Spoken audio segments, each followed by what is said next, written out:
Illa ma'allamtana wa 'allimna ma yanfa'una wa ba'du. Kita awali dengan basmalah. Bismillahirrahmanirrahim. Berbahagia sekali di sore hari ini di tahun baru Hijriah. Kita bisa mengawali sesuatu yang baru. Semoga ini akan membawa perubahan bagi kehidupan kita. Syukur-syukur membawa kebaikan bagi sesama. Amin. Sengaja memang kita adakan SDK ini, kita sebutnya SDK ini ya, Sekolah Dai. Kalau di kampung ya kampung, kalau di kampus ya kampus. Ya terserah, karena ini kampus ya kampus. Ya.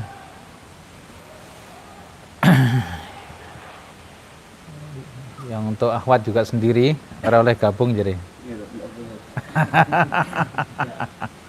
Insya Allah. Dan kita akan membahas tema-tema yang mungkin selama ini antum masih banyak yang belum mempelajarinya, karena ini tidak terkait dengan masalah ulum syar'i, tidak terkait dengan dalil-dalil atau perdebatan para ulama ya. Kan tapi ini tentang man development. Bagaimana kita mengembangkan diri kita. Jadi tentang pengembangan diri. Materi tentang Tanmiyah al-Basyariyah. Ya. Tema-tema tentang Tanmiyah al-Basyariyah. Pengembangan diri, man development. Ini karena banyak sekali para santri yang di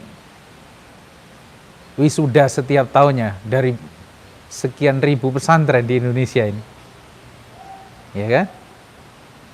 Tapi setiap tahun pula seakan-akan mereka ini entah jejaknya kemana. Bahkan tidak itu aja, setiap tahun juga begitu banyak mahasiswa ataupun wisudawan, wisudawati dari banyak perguruan tinggi Islam di Indonesia. Bahkan di dunia Islam, banyak banget yang telah diwisuda setiap tahunnya. Tapi seakan-akan kemana mereka perginya? Kayak tidak ada bekasnya. Seakan-akan adanya mereka di wisuda atau tidak itu nggak ada pengaruhnya sama sekali. Itu nggak kira-kira? Hingga suatu saat Dr. Yusuf Qaradawi pernah menyampaikan, tunjukkan kepadaku setiap tahun dari perguruan tinggi mana yang melahirkan satu ulama. Satu aja ulama. Karena memang inilah kondisi kita hari ini. Ribuan santri, ribuan mahasiswa-mahasiswi yang diwisuda saben tahun, kemudian berbaur dengan masyarakatnya. Tapi seakan-akan tidak membawa pengaruh yang berarti. Yang aneh lagi, setiap tahun berapa jamaah haji dan umroh dari Indonesia ini aja. Di hari-hari biasa dari Cengkareng itu sudah 5.000 orang. Setiap hari, belum dari Surabaya, Embarkasi Medan, Aceh. Oh, itu luar biasa jumlahnya. Tapi ketika mereka balik ke Indonesia, seakan-akan tidak membawa sesuatu, tidak membawa pengaruh sama sekali. Maka inilah teman-teman semuanya, ini adalah bagian dari upaya kita, bagian dari keresahan kita, karena seseorang itu dinilai dari apa yang membuat dia resah.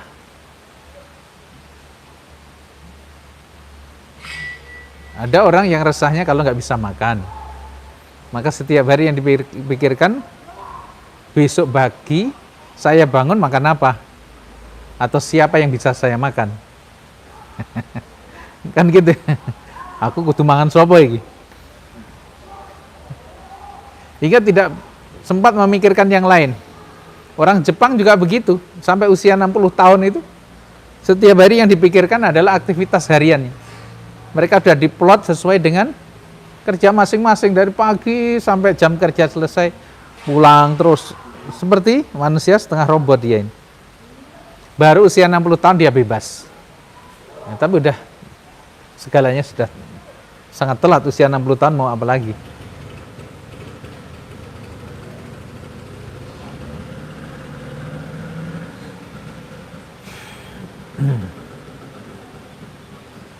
Nah, dari kondisi inilah, kalau ada orang-orang yang membuat dia resah hanya masalah makan, ya kualitasnya tidak jauh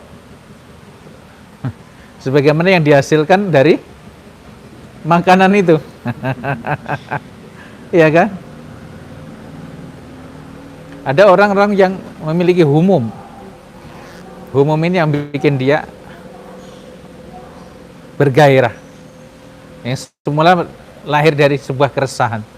Karena revolusi, perubahan itu semua bermula dari adanya keresahan.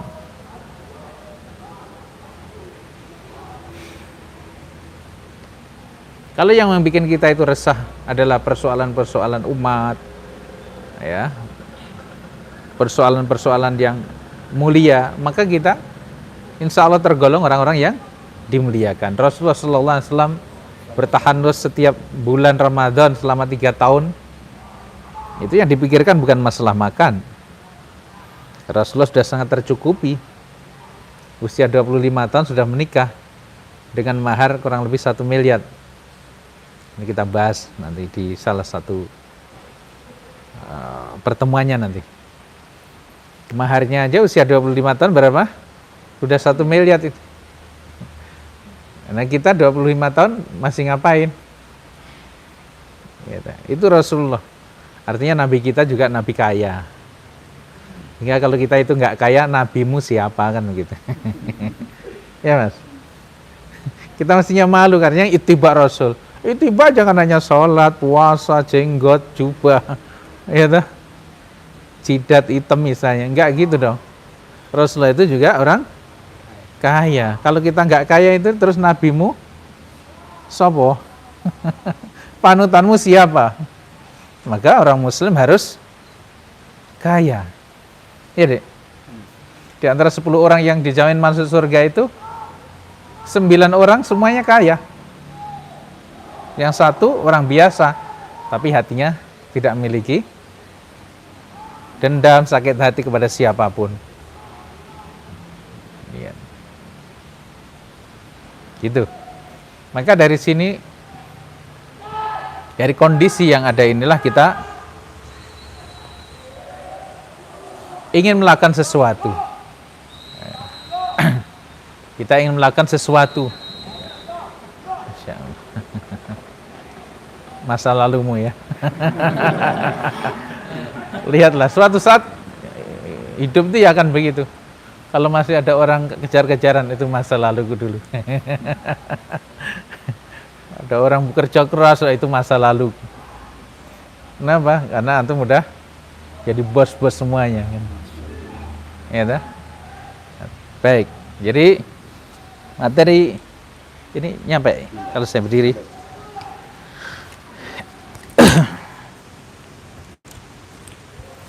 Bismillahirrahmanirrahim. Jadi at-tanmiyah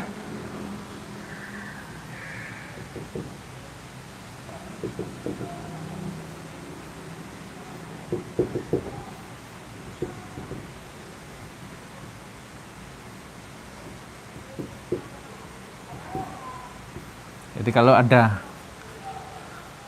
lam ta'rif di sini harus sidah, ya, al-ukhuwah al-islamiyah.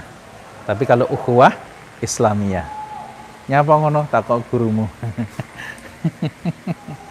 Hanya penulisan-penulisan di lapangan itu yang sering keliru ya. Ini tentang at-tanmiyah al-basyariyah, pengembangan diri, man development. Ya bagaimana kita mendevelop, membangun diri kita ini. Artinya kita menginginkan dari pertemuan-pertemuan yang insya Allah setiap Kamis ya. Bisa semua ya? Bisa semua ya? Insya Allah. Ya diagendakan lah. Jadi tidurnya setelah zuhur. Setelah asar jangan tidur. Itu nggak nyunah tidurnya. Ya. Man development. Nah, antum nanti akan belajar dimanapun dan apapun ini akan dibutuhkan. Karena materi yang kita kaji di sini bukan materi teori semata. Oke, memang ada teorinya. Akan tapi yang kita harapkan dari pertemuan ini adalah praktek. Jadi setiap pekan nanti ada materi dan baru, dan bagaimana itu bisa mengubah hidup kita. Seperti para sahabat dahulu datang kepada Rasulullah minta 10 ayat, 12 ayat, ya dah. Mereka hafalin, mereka pahamin, pulang diamalkan, baru zid lana ya Rasulullah, tambahkan ya Rasulullah, begitu seterusnya. Jadi setiap kali dapat ayat-ayat Al-Quran mereka akan hafalkan, amalkan, baru datang lagi. Kita ini kan tidak. Pada kolektor materi. Taklimnya siapa aja ikut ya. Ngumpulin materi sana sini jadi materialis akhirnya. Ya dah, kebanyakan materi. Kapan prakteknya? Ini yang membedakan kita dengan para sahabat dahulu dan para a'immah sesudahnya. Kita ini minim praktek. Minim praktek. Padahal ada orang yang sangat paham terhadap renang dari membaca. Renang gaya dada, gaya kupu-kupu, macam-macam dia ngerti itu. Kalau untuk kejuaraan nasional berapa, kejuaraan internasional berapa, semuanya dia paham. Tapi dia iso renang. Banyak orang yang ngerti teori tapi tidak bisa praktek. Wah, jadi kalau udah ngomentarin sepak bola, Masya Allah pinternya. Ronaldo disalahin. Kabeh salah deh, Messi disalahin.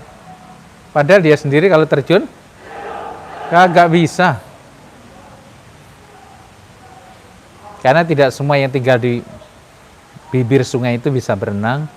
Tidak semua yang tinggal di pantai itu bisa berenang. Tidak semua orang yang membaca buku itu paham. Tidak semua orang yang belajar itu mengerti. Lain pengen ngerti ya kudu nganggo laku, harus dipraktekkan. Jadi ilmu yang antum pelajari selama ini itu hanya akan menambah hasanah, kenikmatan kita untuk mengejar ilmu, mengoleksi ilmu, menghilangkan penasaran kita. Padahal yang diinginkan dari ilmu itu adalah mampu mengubah hidup kita. Karena untuk itu Islam datang. Innama bu'istu liutammima makarimal akhlak. Untuk menyempurnakan akhlak. Artinya dari diri kita masing-masing itu sudah baik. Ada hal-hal yang mulia. Nah, begitu kenal Islam, lebih dalam, lebih luas dia, maka akhlaknya, pribadinya, adabnya akan lebih baik. Hari ini fitnah di mana-mana adalah lahirlah pelajar-pelajar brilian, mahasiswa-mahasiswa pinter di mana-mana. Yang kurang hanya satu. Apa? Kurang ajar. Kurang ajar. Kurang adab. Padahal ilmunya para ulama dahulu, belajarlah adab darinya baru ilmunya, kan gitu. Sekarang ini tidak itu. Maka dari materi ini nanti teman-teman semuanya kita akan belajar bagaimana ilmu yang kita terima itu langsung kita bisa praktekkan. Itu ya kira-kira. Insya Allah. Karena itulah yang akan mengubah hidup kita. Dan dari situlah kita ini akan lebih memahami terhadap suatu ilmu. Kenapa guru bela diri itu walaupun ilmunya sudah diturunkan kepada muridnya, tetap aja dia yang menang? Karena kalah jam terbang, karena kalah praktek, karena kalah lama dia prakteknya. Kan begitu, hanya itu masalahnya. Ilmunya sama, tapi ini soal praktek, amaliyahnya. Baik, rumus pertama,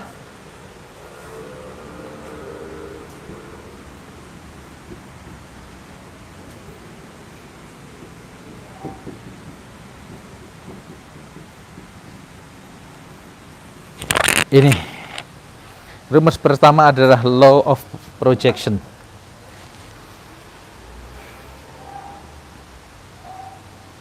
Nggak mau buku, kecil buku.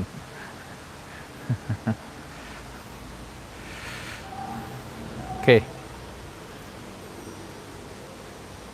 Kaidah ini mengajarkan bahwasanya kalau ini adalah layar, ya ini layar. Kemudian di sini ada proyektor, ya, mantullah ke situ. Kemudian di sini ada laptop atau komputer, ya kan? Kalau ada di sini yang di layar ini sesuatu yang salah, yang keliru, yang kurang bagus, mana yang harus diperbaiki, Mas? Mana? Laptopnya. Tapi banyak orang yang diubah kena aneh, Mas. Guluk-guluk ini. Tuh foto gambar kayak gini. Kok tulisannya keliru. Ini terus yang diributin. Jika dia capek dan tidak pernah berubah ternyata. Kenapa? Karena memang dia salah melakukan perubahan itu. Teman-teman semuanya, apa yang terjadi dalam kehidupan kita ini, yang sekarang kita alami, itu adalah ibarat layar tadi itu. Ibarat layar itu tadi.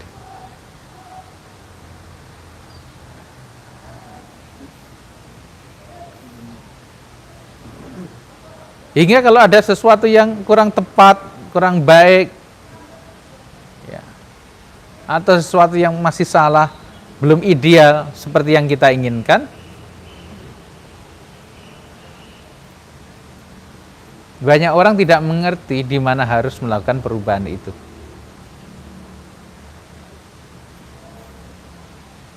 Ada santri, dia pusing karena harus menghafalkan, pusing, ya. Ada tukang bakso, bingung dia, kenapa dagangannya tidak laku, tidak laris. Yang jualan lain juga demikian. Hingga mereka mencoba mengubah tampilannya, dandanannya. Ya. Tapi ternyata tidak ada yang berubah. Santri tadi juga begitu, nyoba dia ngapalin di tengah malam. Tak kala temannya tidur, dia nggak tidur. Kadang di atas pohon dia ngapalkannya, atau di atas yang luar plafon ya, atau di atap, atau di menara, atau di tempat sunyi pinggir kali, atau di tempat lainnya. Namun keadaannya tidak pernah berubah, karena yang diubah apanya? Layarnya. Yang harus diubah bukan layarnya. Yang diubah adalah sesuatu yang ada pada dirinya. Sesuatu yang ada pada dirinya, sesuatu yang paling dalam.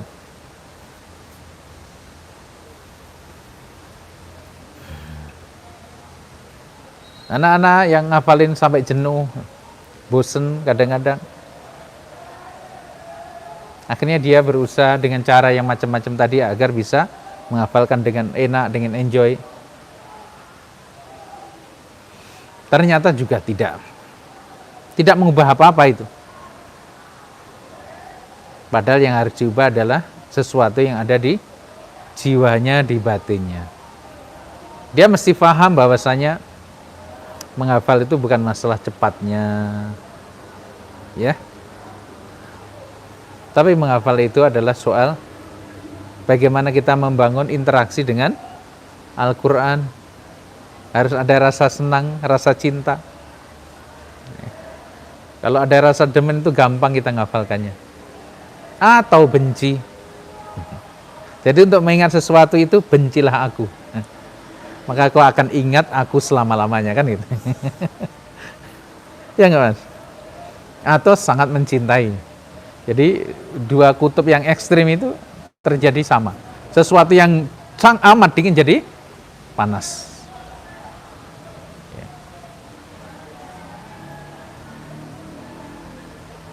Nah, ketika sulit menghafalkan sesuatu, bukan caranya, akan tapi dilihat, jangan-jangan dia pernah mendengar sesuatu bahwa surat ini, juz ini sulit loh, Dek. Ketika dijelaskan bahwa surat itu, ayat itu sama dengan surat yang lain, yang diubah bukan metodenya lagi, tapi sesuatu yang ada pada dirinya, keyakinannya, perasaannya, hatinya.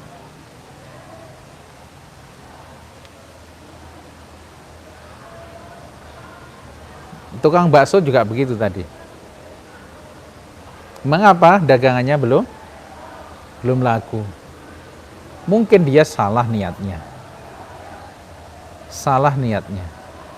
Seperti kasus hijrah itu. Semuanya hanya masalah niat. Orang dagang juga bisa karena niatnya. Ada orang dagang, ada orang berbisnis niatnya untuk membayar utang. Pernah dengar nggak? Pengennya karena banyaknya utang, akhirnya dia bekerja, ya. Bekerja berbisnis. Tapi setelah bertahun-tahun dia bekerja berbisnis, utangnya juga tetap gak terbayar. Kenapa demikian? Karena salah niat. Apa itu? Karena niatnya ingin bayar hutang, maka dibikin oleh Allah dia untuk selalu punya hutang terus. Karena kalau hutangnya selesai, dia gak bekerja. Allah akan sayang. Ya nggak? Hati-hati. Ya, orang berbisnis itu untuk apa? Untuk berkecukupan, berkelimpahan, untuk kaya raya. Karena kalau kaya, utangnya juga tertutup, semua keinginan bisa terkabul. Tapi kalau orangnya ini pengennya hanya untuk bayar utang, dia kerja kaya apa nanti akan terkena hutang lagi. Sini nutup, nanti akan ada lagi peluang baru, terus begitu. Ini soal mengubah sesuatu yang ada pada diri kita. Jadi kalau kita mau mengubah keadaan yang selama ini kita rasakan, yang diubah bukan geraknya tapi jiwanya, batinnya, programnya tadi, apa? Laptopnya, bukan pancarannya ini. Maka kalau antum bina santri, bina mungkin udah punya murid dan sebagainya. Kenapa metode ini itu nggak bisa ya? Nggak mengena ke mereka. Sulit kayaknya anak ini belajar. Coba cari tahu apa motivasinya dia belajar itu. Nanti akan ketemu.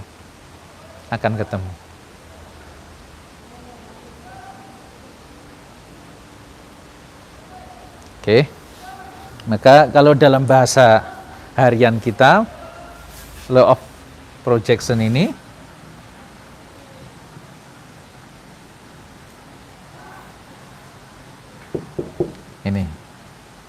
ibda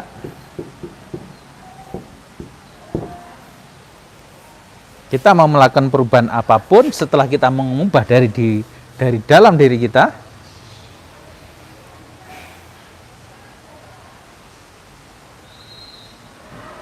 setelah kita berubah, maka segalanya akan bisa berubah. Orang pengen mengubah negara, mengubah kotanya, mengubah kampung halamannya, mengubah keluarganya, mengubah lembaganya.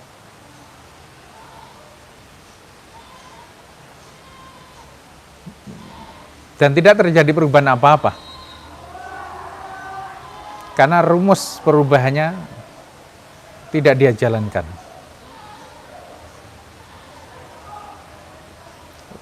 Caranya bagaimana untuk mengubah keadaan? Ubahlah dirimu sendiri. Kalau kita selalu menuntut orang lain untuk berubah, kalau kamu itu baik, sebenarnya saya juga akan baik loh. Kalau kamu begini-begini, saya juga begini-begini. Ustadznya nggak akan marah kalau kamu itu manut. Ustadz tidak akan marahin kalau kamu bisa ngikuti apa yang Ustadz katakan. Kita menuntut perubahan pada orang lain. Ya. Teori semacam itu tidak benar. Yang tepat adalah kalau kita ingin merubah apapun, mulailah dari dirimu sendiri. Ustadz, teman saya kok brengsek banget ya. Gitu. Kok apa? Bakhil banget, medit.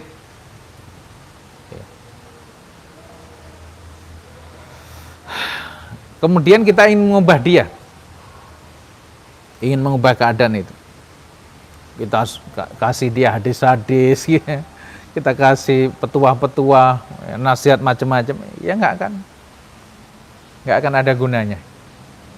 Siapapun yang ingin mengadakan perubahan seperti itu, jangan menuntut orang lain, siapapun orang lain itu.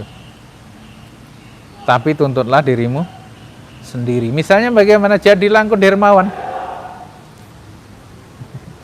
Kita menuntut orang lain untuk tidak pelit, tapi kita tidak mau dermawan, ya podo wae. Perubahan itu tidak akan terjadi.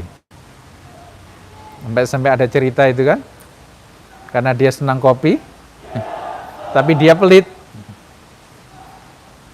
Karena dia mau ke kamar mandi, ditulisi sama dia, kopi ini udah aku ludahi.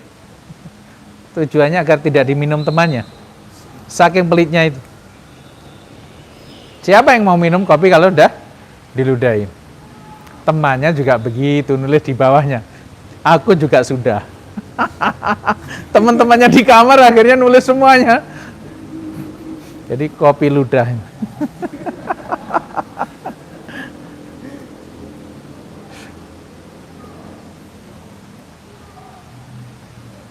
Kita ini sering menuntut orang lain untuk berlaku seperti yang kita inginkan. Ke orang tua kita, ke saudara kita, ke teman kita, ke murid-murid kita. Berhenti menuntut orang untuk berubah. Tapi tuntutlah diri kita untuk berubah menjadi lebih baik seperti yang kita harapkan pada orang lain itu. Kalau kita ingin orang lain ini jadi dermawan, maka jadilah orang yang paling awal untuk dermawan, kan begitu?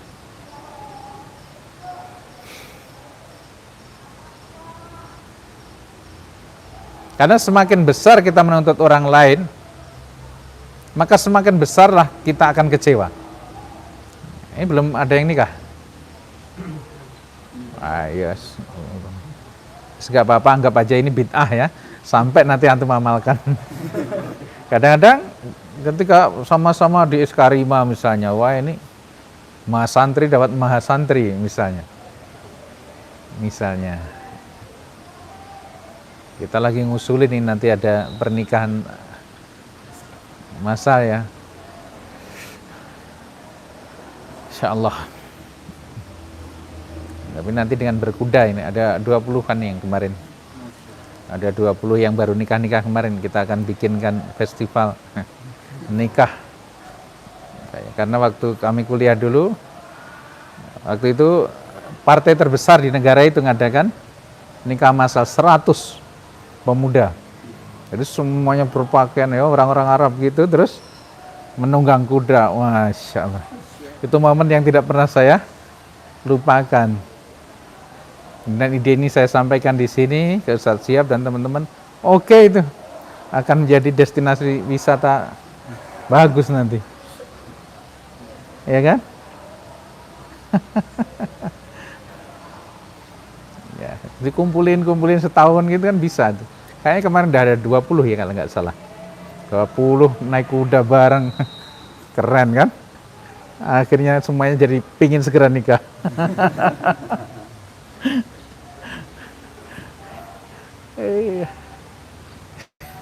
Insya Allah. Tunggu aja. Si on proses ini, on progress.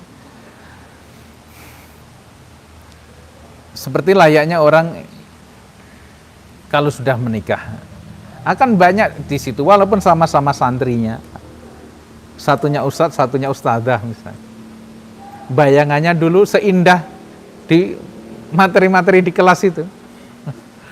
Ya, di samping mujahid ada mujahidah. Kan itu ada nasibnya itu kan. Perasaannya kemana-mana diantar suaminya, kemudian nanti bisa murojaah bareng-bareng gitu. Seindah itu. Ya, khayalan liar para jomblo sejati. Plek, begitu nikah jebule. Kok nggak seideal itu? Si ahwatnya juga terperangah, ternyata nggak seindah itu. Antum juga ngono. Nah, masak raiso, masak banyak sampai kebakar kok.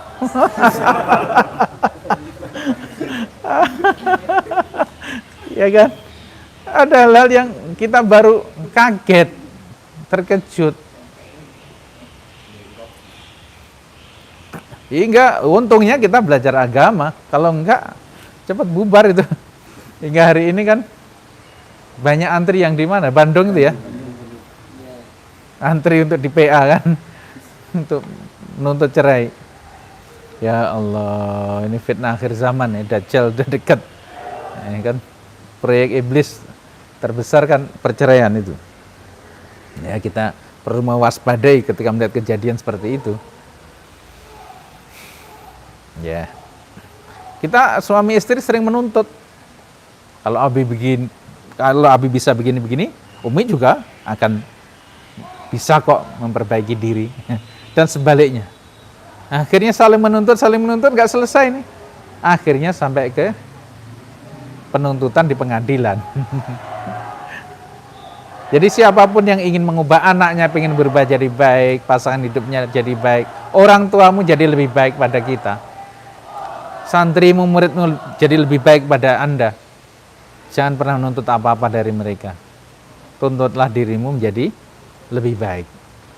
Apa yang bisa membuat saya lebih baik bagi mereka ini? Mungkin cara saya mengajar persoalannya itu monoton mungkin, nggak ada lucu-lucunya, atau kurang interaktif misalnya. Padahal dalam Al-Quran itu isinya banyakan adalah kisos, tentang kisah-kisah. Kenapa kita tidak pakai metodologi bercerita, berkisah?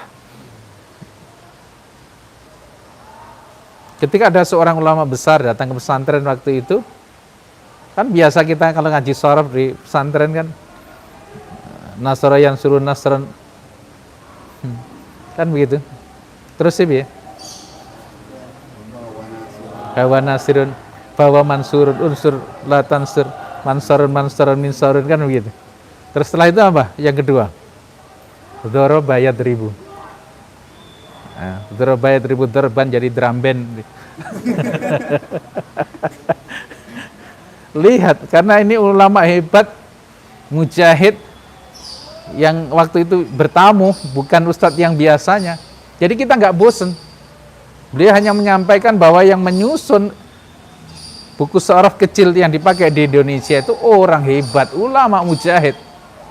Maka yang pertama kali ditulis tentang kemenangan Nasara yang suruh Nasran. Itu lihat. Yang pertama kali tentang Nasrun, kemenangan. Nah untuk menang kita harus kuat, makanya langsung Dorobayat 1000 dorban. Oh, asik. Kan beda kan?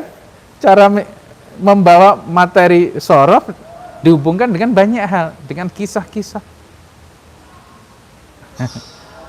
Tentu guru yang semacam itu akan menarik. Jadi jangan menuntut muridmu, santrimu itu senang sama kamu kalau diri kita nggak mau mengubah. Jadi jangan menuntut orang lain untuk menjadi baik, tapi tuntutlah diri kita untuk menjadi lebih baik dari siapa? Dari siapa, Mas? Lebih baik dari dirimu sebelumnya.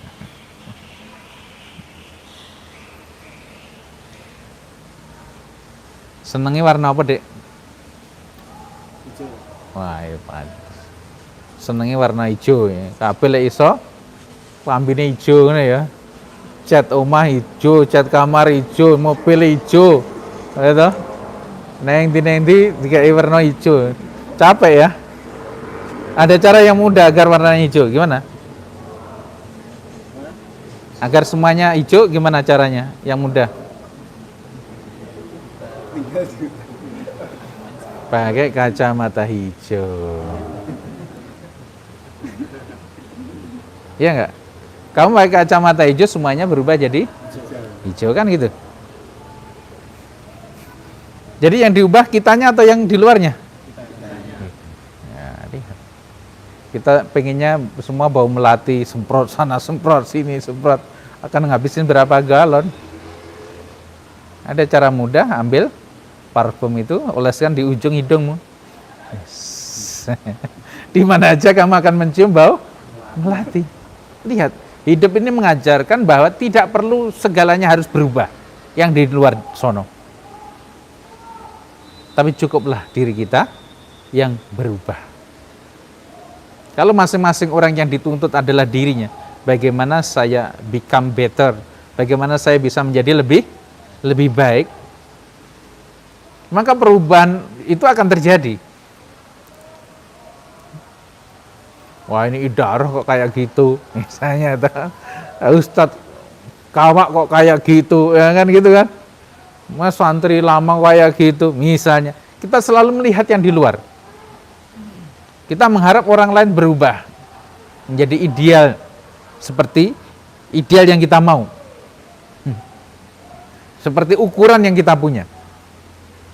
Bro, kalau kamu begitu, siaplah kecewa. Semakin Anda menuntut, semakin besar tuntutan Anda, maka sejatinya Anda sedang mengkoleksi kekecewaan yang lebih besar. Jadi ketika melihat apapun yang terjadi di sekitar kita, kita nggak usah menuntut untuk menjadi baik. Cukuplah kita yang menuntut diri kita akan menjadi lebih baik. Misalnya, kok ini jatah makan malamnya, yang malapetaka di sini kan kalau nggak tempe adalah lele. Jadi kalau sudah lauk lele itu masya Allah, waduh iren, pada nggak mau ngambil kan gitu. Ada kita ada daftarnya, hari apa yang kira-kira santri nggak doyan itu. Tapi nggak tahu masih aja dikasih. Kan aneh ya. Kalau dulu nggak di sini ya, makanan favorit itu harus makli. Kalau udah nasi goreng, masya Allah, itu hari yang paling bahagia. Padahal nasinya nggak pernah digoreng, hanya bumbunya, kemudian nasi putih dicampur gitu. Nah, gimana kalau kita ribuan? Kalau hanya 100-200 bisa digoreng, bayangin akan tempatnya segede berapa. Minyaknya akan ngabisin berapa liter. Tapi kita nyebutnya ruzmakli, udah nasi goreng. Itu saat terindah ya. Makan nasi goreng padahal bumbu goreng. Ya kita dapat nasi yang seperti itu. Jangan dicela, Islam juga ngajarkan nggak boleh kita cela. Kita lihat makanan nggak kita sukai kan, nggak boleh dicela itu. Terus bagaimana caranya agar jadi enak? Nah, ya, ente goreng atau ente tambahin apa? Kan begitu. Diubah aja. Diubah. Misalnya kita duduk di sini kepanasan. Ya, kayak ente sekarang kena sinar gini, misalnya kepanasan. Nggak usah nuntut mataharinya untuk pindah. Iya nggak? Kalau nggak nyaman, ente pindah aja. Kita aja yang menuntut diri kita untuk berada di tempat yang lebih nyaman, kan selesai. Oh, ini malam mau dingin banget sih. Terus ente nuntut apa? Supaya malam berubah jadi anget. Kita nggak bisa mengubah sesuatu yang di luar sono. Cukup ente semula nggak pakai jaket, sekarang pakai jaket, kan begitu sebenarnya logikanya itu. Kita itu kalau masing-masing sudah tidak menuntut orang lain, rakyat tidak menuntut pemerintah negara, rakyat tidak menuntut presidennya, menterinya, semuanya kita menuntut diri kita untuk berubah menjadi lebih baik, maka akan tercipta perubahan itu dengan sendirinya. Makanya step by step, pelan-pelan ya, ini kita mengubah cara berpikir kita bahwa untuk melakukan perubahan jangan pernah menuntut orang lain. Biar saya yang berubah. Ya. Biar saya yang berubah, saya akan merubah diri saya.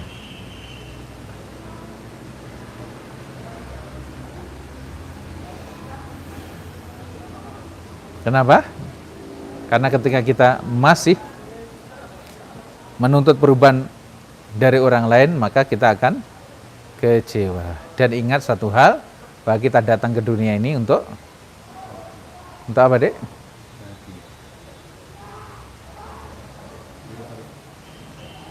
Untuk apa? Khalifah. Untuk apa lagi? Ya, untuk apa lagi yang lain?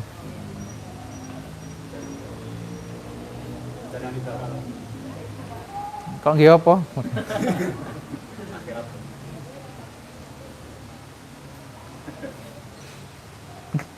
Ada yang lain? Untuk apa kita? Ya. Nah sekarang karena udah ikut SDK ini jawabannya juga harus sama. Udah tahu bahwa kita hidup di dunia ini untuk dibahagiakan. Kita ini di sini untuk dibahagiakan oleh Allah. Walaqad karramna bani Adam. Betul nggak? Wa hamalnahum fil barri wal bahr. Jadi kita didatangkan ke sini. Bayangkan deh, kita ini sebagai tamu di suatu rumah milik seorang yang sangat dermawan dan kaya raya. Kita datangkan ke tempat itu. Di sana ada dua model tamu. Semuanya tersaji, makanan, minuman, apa saja ada. Kira-kira kalau antum diundang ke tempat yang seperti itu dan boleh tinggal dan segalanya terpenuhi, untuk diapakan kedatangan kita ke tempat itu? Untuk dibahagiakan. Betul nggak? Nggak mungkin untuk disengsarakan, ya tak? Alam semesta tercipta seperti ini, semuanya ada. Untuk apa? Untuk siapa ini? Untuk manusia. Ditaskhir oleh Allah untuk manusia. Berarti kita datang ke sini ini untuk dibahagiakan oleh Allah. Berarti lah awakmu ora bahagia, ini salah kedaden awakmu.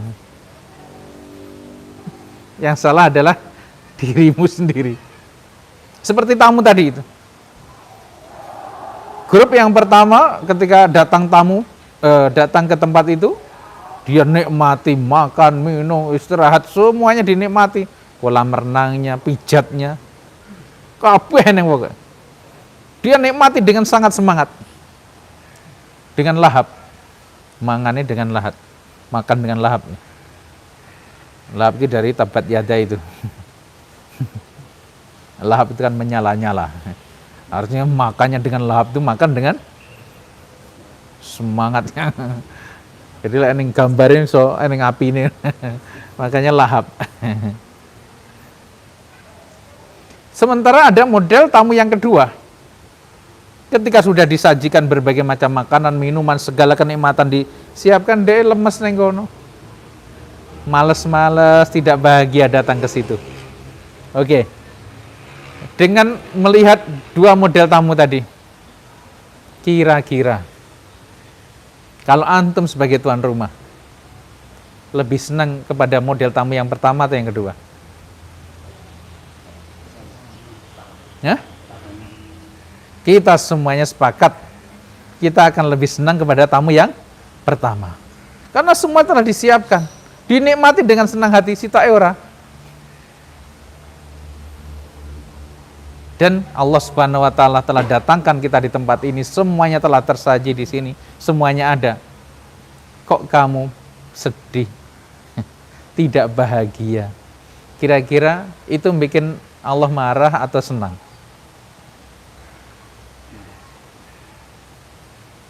Gimana bro? Kalau antum udah di sini, kemudian antum tidak senang, tidak bahagia itu, antum malah sedih, kira-kira bikin Allah senang atau bikin Allah marah? Marah. Jadi mulai sekarang semuanya harus bahagia. You must be happy. Semuanya mesti senang, semuanya mesti bahagia.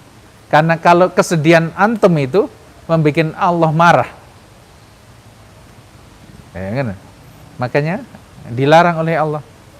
Wala tahinu wala tahzanu. Al-wahan itu adalah kekhawatiran di masa depan. Tahzanu itu kesedihan di masa lampau.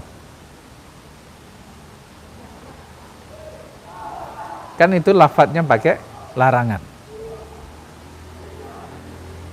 Jangan minum khamar, kita jauhi. Jangan berzina, kita jauhi. Jangan minum makanan yang haram, kita jauhi. Larangan banyak banget. Jangan makan harta anak yatim, ya toh? Kita semua telah jauhi. Tapi ada larangan yang sering kita langgar. Apa itu? Jangan sedih. Jangan khawatir. Kira-kira sama nggak dosanya itu? Karena melanggar larangan. Jadi yang galau, yang sedih, berhentilah. Karena selama Anda galau dan sedih itu, Anda sedang berbuat dosa. Dosa karena melanggar apa yang dilarang oleh Allah.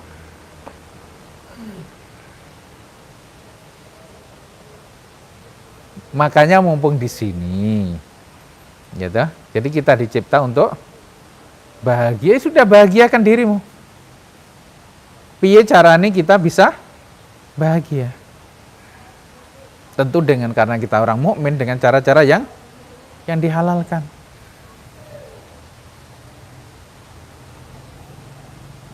Jangan dibiarkan kesedihan itu menguasai hidup kita, karena itu tidak dicintai oleh Allah. Wes ya, pilihlah hidup yang membahagiakan, mendengar sesuatu yang membahagiakan, melihat sesuatu yang membahagiakan, memikirkan sesuatu yang membahagiakan. Ngono doa.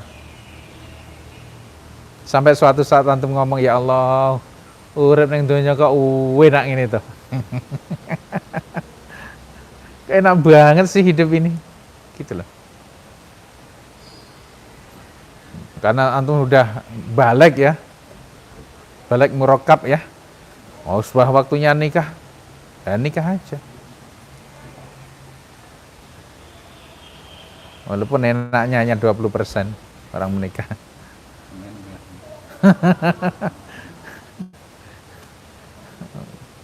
Ngomongin pada apa namanya? Kok nggak disik-disik ngono jarene. Terlalu lama membujang.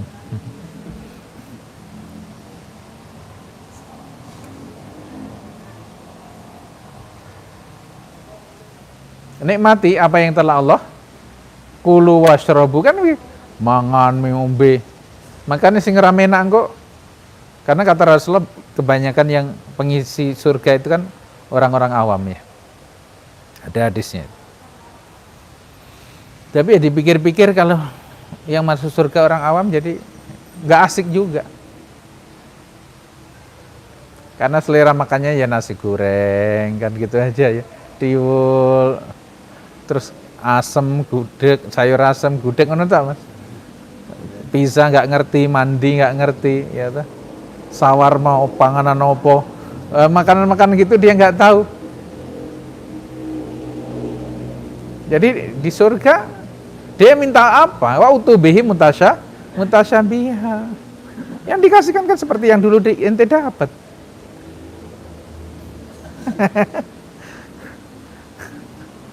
Makanya saya kalau kuliner itu niatnya begitu, ya Allah nanti ini untuk bahan permintaan nanti.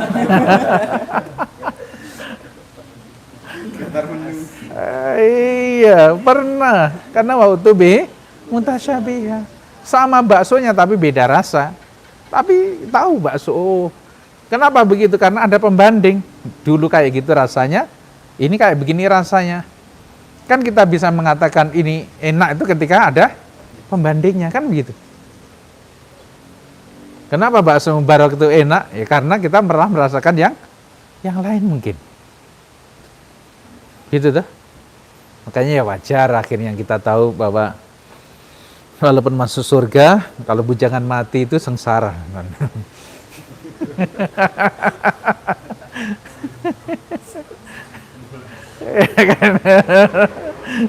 Orang itu dari tingkat neto.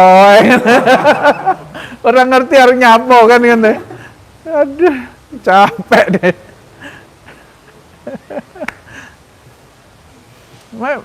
Kuliner apa senang, ada duit beli aja. Saya begitu, beli. Makanan apa yang kayaknya ini asyik begitu ya, kita belum nyobain, coba. Siapa tahu kan gitu kan. Ya Allah tadi katanya nyari bekal ya, jadi bekal mungkin menunggu ya, bekal permintaan ya. Jadi kita datang ke sini untuk dibahagiakan, ini clear. Jadi kita harus bahagia. Karena kalau kita tidak bahagia, Allah yang tersinggung, Allah yang marah. Kurang apa lagi hambaku? Makanya terulang-ulang fabi ayyi ala irabbikum tukadziban itu. Apa neh? Kok kowe jek orang bahagia iku lho hambaku. You minta apa sih? Jaluk apa coba? Kok kowe kurang terima? Nah, karena kita dibahagiakan sedemikian rupa oleh Allah Subhanahu wa taala, maka kita mesti bersyukur. Dan wujud syukur kita adalah dengan beribadah. Ma khalaqtul jinna wal insa illa liya'budun. Jadi ibadah itu untuk menunjukkan rasa syukur kita. Hingga ketika Rasulullah sholat sampai kakinya bengkak di malam hari, apa jawab beliau? Afala akuna abdan syakuro. Jadi ibadah itu motivasinya bukan karena ini diperintah. Kamu seperti robot kalau begitu, nggak ada maknanya, nggak ada nilainya, nggak ada asyiknya. Tapi saya melakukan ini karena berterima kasih. Suatu hari Anda kehabisan bekal. Ketemu seseorang di jalan. Dikasihlah kita duit. Diajaklah kita makan.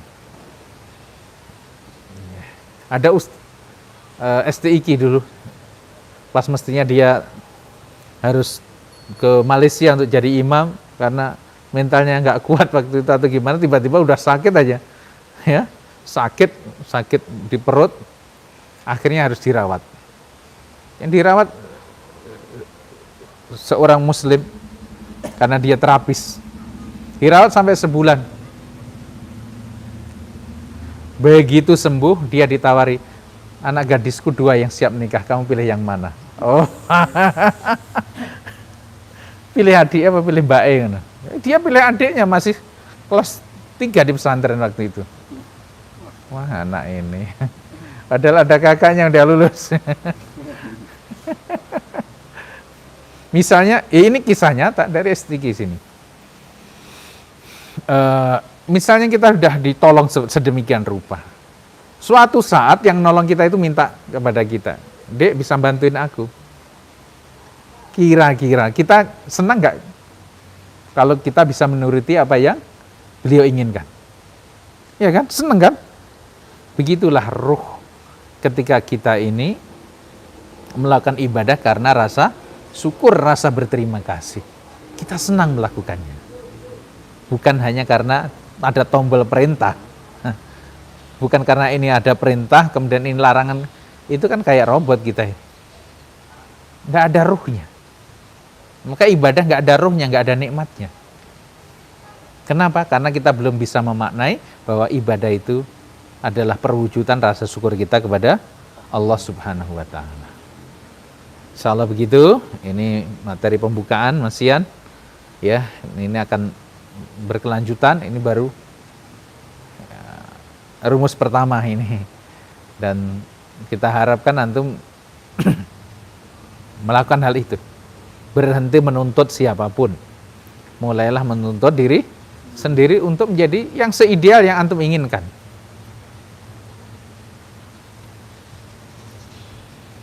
Sampai pekan yang akan datang. Karena pekan akan datang ada lagi kelanjutannya, Mas.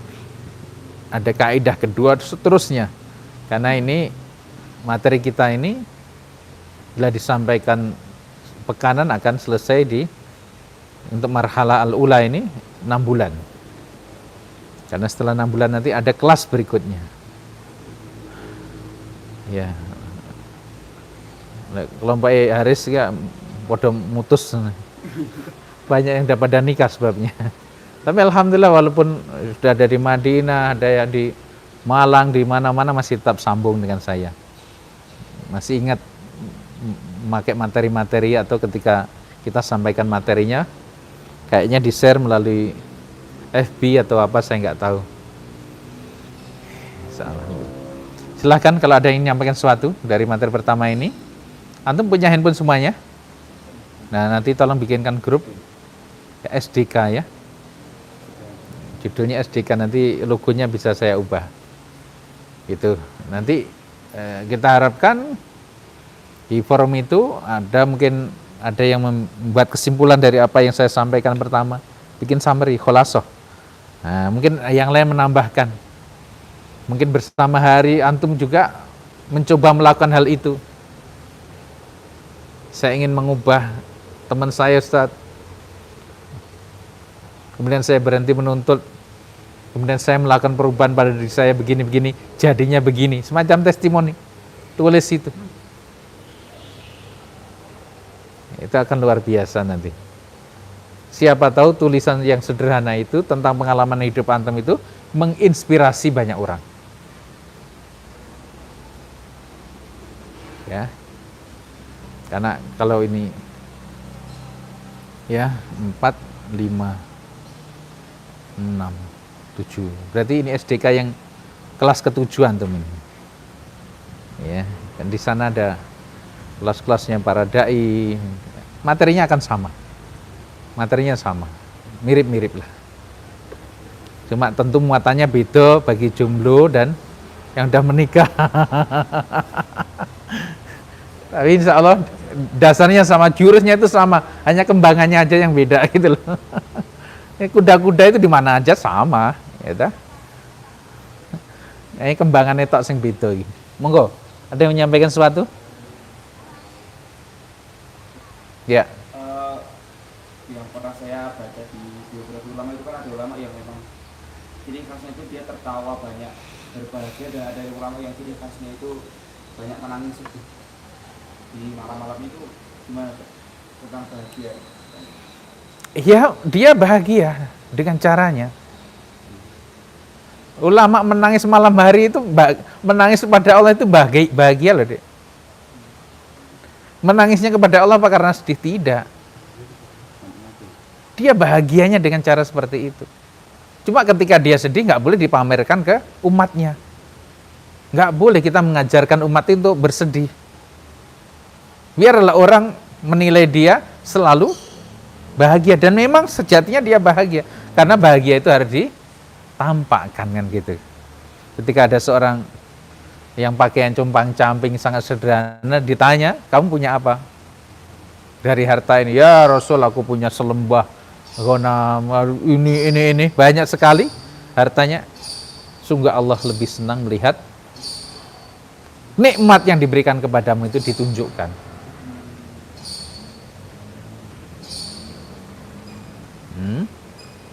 Gitu ya. Jadi antum jangan menampakkan kesedihan, jangan pamer kesedihan. Kenapa setan demen dengan nanti ya, karena di antara rangkaian materi ini, kalau antum siap nanti ada sisipan materi tentang ruqyah. Kenapa setan itu paling seneng kalau kepada orang yang sedih? Itu pintu terbesarnya adalah kesedihan. Karena kesedihan itu sebentuk kemaksiatan. Dan orang yang sedang bermaksiat dengan sedih itu tidak menyadari kalau dia berbuat salah. Nah, makanya demen dia itu. Nggak apa-apa, antum menangis. Tapi menangisnya kepada Allah itu bukan kesedihan. Kan menangis itu tidak mesti karena sedih. Ada orang menangis karena bahagia. Antum di wisuda, Masya Allah. Iya dah. Iya nggak? Bisa menangis tuh. Terharu apa ya Allah. Gitu lah. Oke. Tapi usahakan kita selalu ketika kita nggak kurang bahagia segera dihibur. Bagaimana caranya kamu bahagia, senang.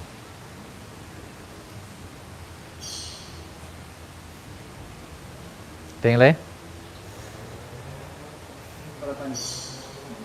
Rasul kan pernah bersabda juga, andaikan kalian tahu apa yang aku ketahui, maka kalian akan banyak menangis dan tidak ketawa. Ya itu kan Rasulullah tadi. Makanya kita nggak tahu. Karena Rasulullah mendengar orang yang di kuburan, kan itu hubungannya dengan itu. Itu kan ketika hadis, kan kalau Al-Quran namanya asbabun nuzul, kalau hadis ada asbabul wurud. Ya, kan gitu. Nanti ada tarikh tasyri', ada ilmunya. Udah belajar kan? Ini apa yang dipelajari? Kapan disyariat, sejarah tentang pensyariatan, kapan tarikh sholat, kapan puasa, kapan macam itu namanya pelajarnya tarikh tasyri'. Itu detail nanti supaya kita ngerti kenapa ada begini, ayat begini, ada begini. Itu ya. Ya itu berhubungan dengan ketika Rasulullah melewati dengan para sahabatnya tentang orang yang di makam. Karena Rasulullah mendengar bagaimana rintian orang yang di alam kubur itu loh. Sampai akhirnya nanti Rasulullah nancapkan apa? Pelepah kurma. Ini karena sekarang di sini nggak ada pelepah kurma, akhirnya orang pakai bunga, disiram air. Kan itu istihad mereka. Jangan disalahkan. Ngomong gelek kurma ya rene gini. Kan kata Rasulullah dia akan meringankan apa namanya? Siksanya malam ya ijafah. Selama dia belum mengering. Kan aneh hadisnya. Jadi jangan buru-buru menyalahkan ya, karena kita nggak tahu ya. Masa harus kurma, mungkin ini reneng pelepah kurma nih. Apa yang kira-kira mirip-mirip kan? No. Jadi itu masalah seperti itu. Jadi lihatlah Rasulullah juga sering bercanda. Ya, ada nenek-nenek mau pulang, no. Oh nek, nggak usah khawatir nanti pulangnya akan aku siapkan anak unta. Bahagialah. Kalau Rasulullah sudah bergilang begitu itu berarti akan diberi, bukan hanya ditumpangkan. Jadi kalau disiapkan unta itu jadi milik dia gitu loh. Gak pernah Rasulullah minjemin itu, nggak ada. Cumi itu tidak ada. Cuma minjem, tidak ada. Jadi maka begitu sudah senja, akhirnya datangkan unta. Ya Rasulullah katanya anak unta. Ini kok untanya gede. Bagaimanapun kan dia juga anak unta. Kan dia anak unta toh. Kan ada ibunya gitu. Ada betinanya. Itu cara Rasulullah bercanda itu begitu. Segede apapun dia tetap anak unta karena ada induk sebelumnya kan gitu. biasa aja. Jangan tegang apa. Ya. Karena biasakanlah untuk kita tersenyum. Ketika ada orang nggak punya senyum, kasihlah dia. Agar dia juga punya senyum, kan?